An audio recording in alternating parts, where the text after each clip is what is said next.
গণভোট আগে একটা বিষয়, আমাদের গণভোট হওয়ার কথা, জুলাই সনদ এবং সংবিধানের পরিবর্তন জনগণ অ্যাপ্রুভ করে কিনা এটার উপরে একটা গণভোট হওয়ার কথা।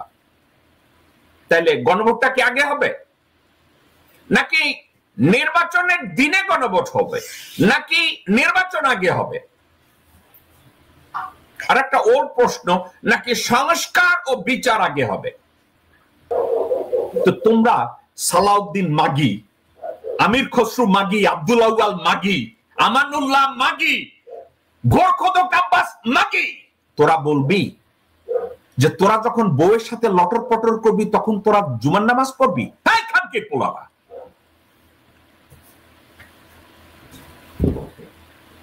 গণভোট আগে হবে এবং আমি গণভোটে বলবো হ্যাঁ, গণভোট আগে হবে।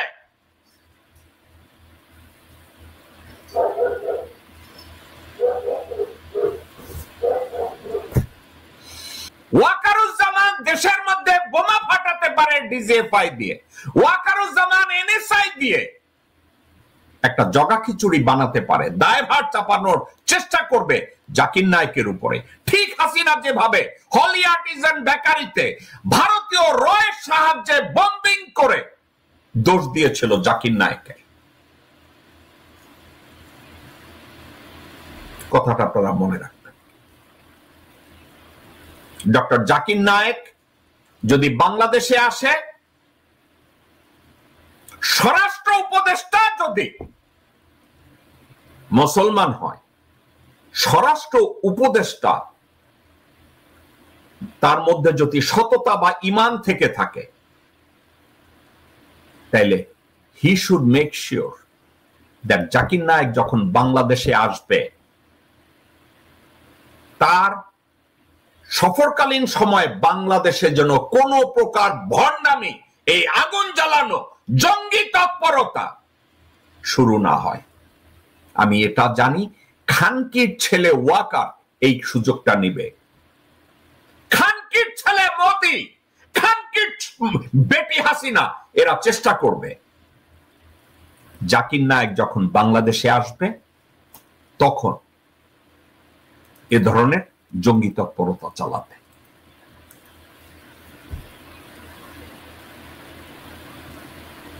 মনে প্রাণে দোয়া করছি জাকির নায়েক যেন নির্ঝঞ্ঝাট ভাবে বাংলাদেশে এসে আমার ভাই বোন আপনাদের সাথে কমিউনিকেট করতে পারে এবং ওনার এই সফর যেন সফল হয়। লাস্ট, এবার আসি, গণভোট আগে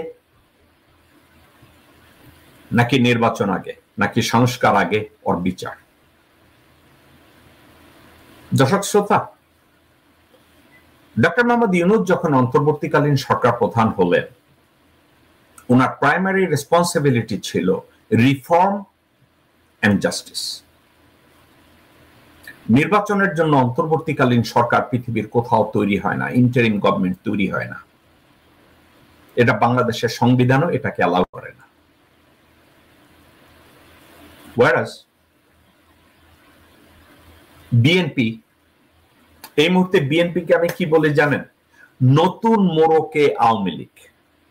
কিন্তু বোতলই মদের বোতলই, এই মদের বোতল মদ আওয়ামী লীগের মদের বোতল, ওইটার লগে একটা কাপড় দিয়া পেঁচাইয়া বিএনপি এখন ওইটারে বানাইছে, ওই মদের বোতলটারে বানাইছে আতর অথবা দুধের বোতল, কিন্তু আসলে সেম মোড়কে আওয়ামী লীগ।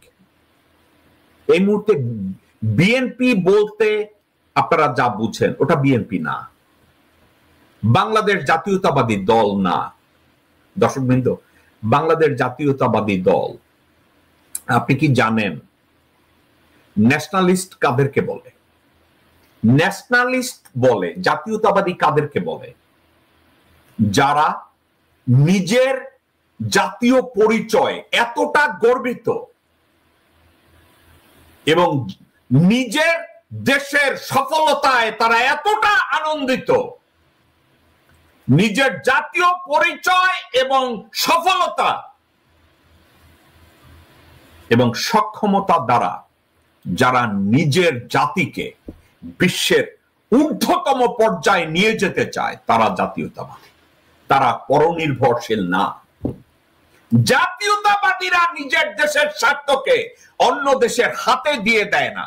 আপনারা যারা বলেন আপনারা বাংলাদেশ জাতীয়তাবাদী দলের সদস্য, আপনাদের মুখের দিকে তাকায় বলি, আপনারা কোন জাতীয়তাবাদের কথা বলছেন? আপনাদের জাতীয়তাবাদের নেতা বলতে কি 9 বছর রয়ের তত্ত্বাবধানে মেঘালয়ের শিলংয়ে ট্রেনিং করে আসার নাম কি জাতীয়তাবাদ? আপনারা কোন জাতীয়তাবাদের কথা বলছেন? অমিত শাহের সামনে আমির খসরু মাহমুদ পাছার কাপড় খুইলা চুমা দেওয়ার জন্য যখন উপরে থাকে, আপনাদের কাছে ওইটা জাতীয়তাবাদ? নাকি লন্ডনে তারেক জিয়ার উচ্ছিষ্ট হুমায়ুন কবির যে তার রেজুমিতে লেখছে আমি ক্যামব্রিজে লেখাপড়া করছি, হালারপুতে যে সাবজেক্টে ক্যামব্রিজে লেখাপড়ার কথা বলছে, ওই সময় ওই সেমিস্টারে ওই সাবজেক্ট ছিলই না। আপনাদের কি ওইটা জাতীয়তাবাদ?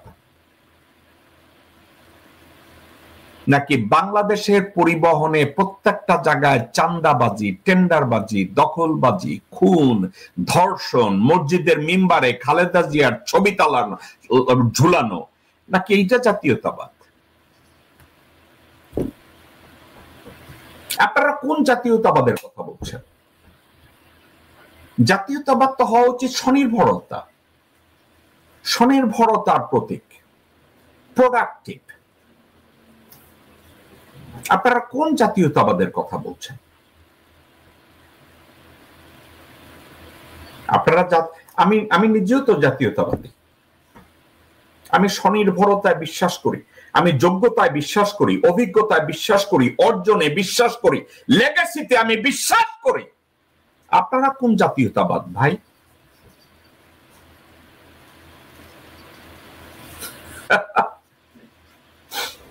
এরশাদ শিকদার কইছে আমি মানব হত্যা রোধে আমার জীবন উৎসর্গ করলাম, অর্থাৎ খুনের বিরুদ্ধে যুদ্ধ ঘোষণা করছে। এরশাদ শিকদার খুনের বিরুদ্ধে যুদ্ধ ঘোষণা করার পরে 24টা খুন করছে। তো আপনারা কি ওই জাতীয়তাবাদী যারা জাতীয়তাবাদীর কথা বলেন আর ভারতে গিয়ে ট্রেনিং নেন? আপনারা কি ওই জাতীয়তাবাদী ব্যাংকের টাকা লুটকারী এস আলমের পয়সায় সালাউদ্দিন রে ট্রেনিং করাইয়া বাংলাদেশে আইনা তারপরে বাংলাদেশের পাইন মারেন, জনগণ রে বলদ বানান? আপনারা কি ওই জাতীয়তাবাদী? আমি বুঝি না ভাই। এখন একটা গণভোট হওয়ার কথা, গণভোটটা কিসের উপরে হওয়ার কথা? সনদ, এই যে জুলাই সনদ আছে না, জুলাই সনদ বাস্তবায়ন আদেশ ও আদেশের তফসিলে থাকা সংস্কার প্রস্তাবে আপনি সম্মতি দিচ্ছেন কিনা? আপনাদেরকে আমি বলি, 21 সনদ যেটাকে যেদিন সিগনেচার হয়েছে এবং আপনাদের কাছে যেটা রিপ্রেজেন্ট করা হয়েছে, এটা কি ভ্যালুয়েবল? আমার কথা সামওয়াট ভ্যালুয়েবল। সামওয়াট আসলে কি মিন করে? অনেকটা ভ্যালুয়েবল। কেন? আপনাদেরকে আমি একটা কথা বলি, পলিটিক্যাল রিফর্মের ক্ষেত্রে, পলিসি রিফর্মের ক্ষেত্রে অনেকের মতামতের গুরুত্ব আছে, অনেকের মতামতের গুরুত্ব নাই। ডক্টর মোহাম্মদ ইউনূস ভুল করেছে। ভুলটা কি? উনি এই রিফর্ম করতে গিয়ে রাজনৈতিক দল এবং রাজনৈতিক নেতাদের মতামত চেয়েছে। তো আমি এটাকে ভুল কেন? এটা তো আসলে ভুল হওয়ার কথা না, কিন্তু আমার দৃষ্টিতে ভুল। কেন ভুল? গত 54 বছরে যেই রাজনীতিবিদরা, যেই রাজনৈতিক দলগুলো কোন প্রকার রিফর্মে সক্ষম হয় নাই, তারা সাডেনলি ফেরেশতা হয়ে গেছে, তারাই সে রিফর্মের কথা কইব, ঐক্যের কথা কইব, আর আমি এটা বিশ্বাস করব? ডক্টর মোহাম্মদ ইউনূস এটা জানতেন না? তাহলে উনি তাদের ঘাড়ে ভর করতে গেলেন কেন? এখন হাওবার করেছে, তো তো তাইলে আমি এটাকে জাস্টিফাই কিভাবে করব? জুলাই সনদ, এক্ষেত্রে দর্শকবৃন্দ আমার কথাটা ডিবেটেবল, এটা একটু আপনারা একটু চিন্তা করে দেখেন দর্শক শ্রোতা। ডক্টর মোহাম্মদ ইউনূস 100টা বিষয় রিফর্ম চেয়েছে, কিন্তু আলাপ আলোচনা গুতাগুতি কান্না কাটি এগুলো দেখার পরে উনি দেখলেন 100টার ভিতরে উনি 60টা অর্জন করতে পারতেছে, 40টায় ফেল করতেছে। এখন উনি যদি 60টায় সফল হয় তাইলে তো ওনাকে সফল বলা যায় না? আপনি পরীক্ষা দিতে যাবেন, আপনি যে কোনো একটা বিষয় পরীক্ষা দিলেন, আপনি এই পরীক্ষায় 90 পাইলে তো আপনি লেটার মার্কসের উপরে পাই আপনি তো বিশাল ভালো রেজাল্ট করে ফেলাইলেন, কিন্তু আপনি তো 40 পাইলেও তো আপনি পাস করেন, 33 পাইলেও তো আপনি পাস করেন। তো ডক্টর মোহাম্মদ ইউনূস যদি দেখে সে 100 বিষয়ের উপরে রিফর্ম চাইছে, সেক্ষেত্রে 60টায় পারছে, 62টায় পারছে, 64টায় পারছে, তো উনি পাস করছে না? উনি তো ভালো পাস করছে।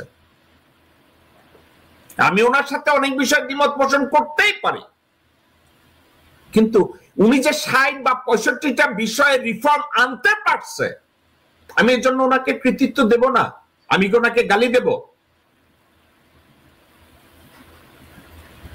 আপনাদের এই গালি দেওয়ার অভ্যাসটা কি? আপনাদের বাবা মা ঘুম থেকে উঠাইয়া জাগাইয়া বলে যে ঘুম থেকে ওঠার পরে তোমরা বিসমিল্লাহ কইয়া না উঠা তোমরা শালাকুত জারজের বাচ্চা, এই গালিগুলো আপনাদেরকে শিখায় বাপ মায়? লান্নত আপনাদের বাপ মায়ের উপরে এবং আপনাদের উপরে। ভালোকে ভালো বলতে শিখেন না, আপনারা সত্যকে সত্য বলতে ভয় পান, মিথ্যাকে মিথ্যা বলতে ভয় পান, সাদাকে সাদা বলতে ভয় পান, কালোকে কালো বলতে ভয় পান। আপনারা কি আসলে মানুষ? আমি আপনাকে পছন্দ করি না, কিন্তু আপনি কোন বিষয়ের যোগ্য, ওই বিষয়ে কেন আমি আপনাকে সম্মান করব না? আপনাকে আমি পছন্দ করি না, কিন্তু আপনি কোন একটা বিষয়ের যোগ্য, কোন একটা বিষয় আপনি আমার চেয়ে জ্ঞানী, আপনাকে আমি ওই ক্ষেত্রে কেন সম্মান করব না?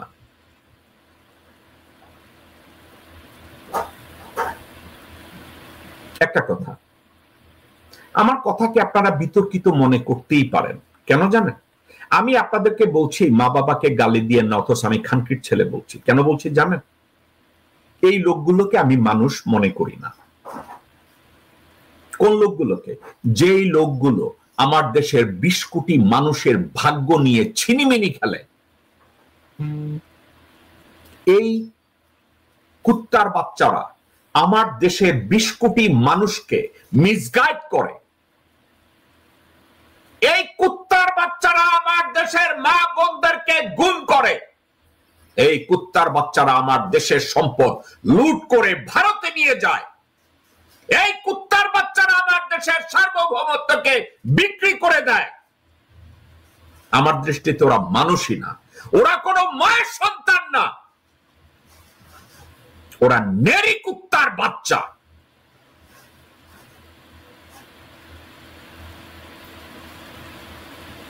একজনে লিখেছেন, আপনিও গালি দিয়েন না। শামিমা আক্তার আপু, একজন খুনিকে যদি আমি খুনি বলতে না পারি, তাইলে আমার সামনে একটা অপশন আছে, দেশের বিচার ব্যবস্থাকে বলুন ওই খুনিকে ফাঁসির কাস্টে লটকাইয়া দিয়া ওই সুবিচারটাকে কনফার্ম করতে আমার আর গালির দরকার হবে না, আমি গালি দেব না। কিন্তু যেই দেশের বিচার ব্যবস্থা একটা খুনিকে রক্ষা করে, যেই দেশের বিচার ব্যবস্থা একটা চোরকে রক্ষা করে, যেই দেশের বিচার ব্যবস্থা আমার মা বোনদের জন্য একটা সুবিচার দিতে পারে না, তাকে আমি গালি দেব।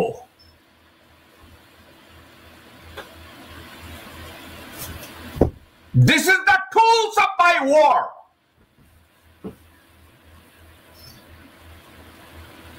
এখন বিএনপি ওখানে সাইন করছে, তাদের না একজন আইনস্টাইন আছে, বিএনপি শাওয়া। এই খানকির ছেলে তো সব পইরা পইরা কত লেকচার মারাইছে। এই শাওয়া এখন কি কয় জানেন? আমাদের কাছে যেই কাগজ দিছে এখন ওই কাগজটা এরকম না, কাগজটা কেন যেন পরিবর্তন হয়ে গেছে। হ্যাঁ, খানকির পোলা, তোরে ভারতে কেউ গুম করে নাই, শুয়ারের বাচ্চা বিশ্বাস পোলা।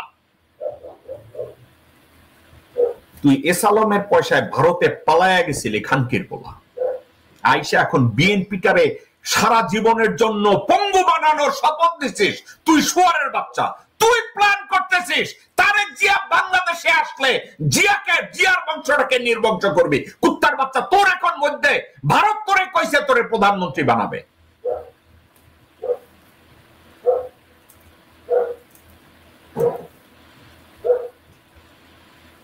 এখন এবং এই কুত্তার বাচ্চারা বলে যেদিন নির্বাচন হবে ওই দিন নাকি গণভোট হবে। দর্শকবৃন্দ, এটা কি জানেন? আমি যখন আমার বউয়ের সাথে রাত্রিবেলা ঐকম্য করব, তখন আমি একই সাথে জোহরের নামাজ পড়বো। শাওয়ার পোলা, একই সাথে এই দুই কাজ হবে কেন? দুই টপিক, দুই এলিমেন্টস। হ্যাঁ, এটা সত্য। ওয়েস্টার্ন কালচারে গণভোট সাবজেক্টটা একই দিনে হয়, কিন্তু বাংলাদেশে এই গণভোটের সাবজেক্টটা ইলেকশনের জন্য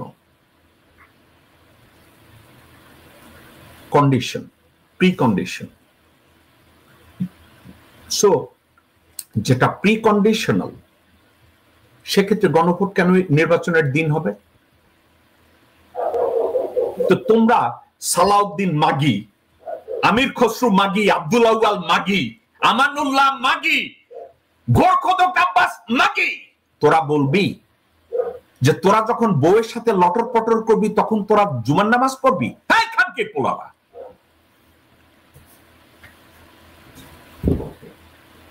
গণভোট আগে হবে এবং আমি গণভোটে বলবো হ্যাঁ, গণভোট আগে হবে।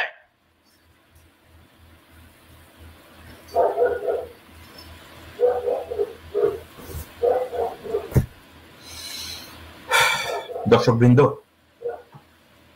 একটা সত্যকে বলতে যাওয়ারও যদি এত বাধা হয়, তাহলে মিথ্যা বলায় কোনো বাধা নাই। আমি সত্য বলতে চাই, আপনাদের সামনে সত্য নিয়ে দাঁড়াতে চাই।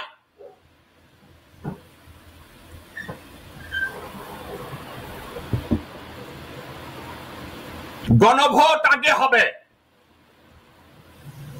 জুলাই সনদ আমি 100% সমর্থন না করলেও আমি দেখি ডক্টর মোহাম্মদ ইউনূস ওখানে 60 to 65 to 70% উনি অ্যাচিভ করেছে। কোন ছাত্র পরীক্ষায় 65-70 পাবে, আমি তাকে ফেল বলতে পারবো না। লজিক্যাল না।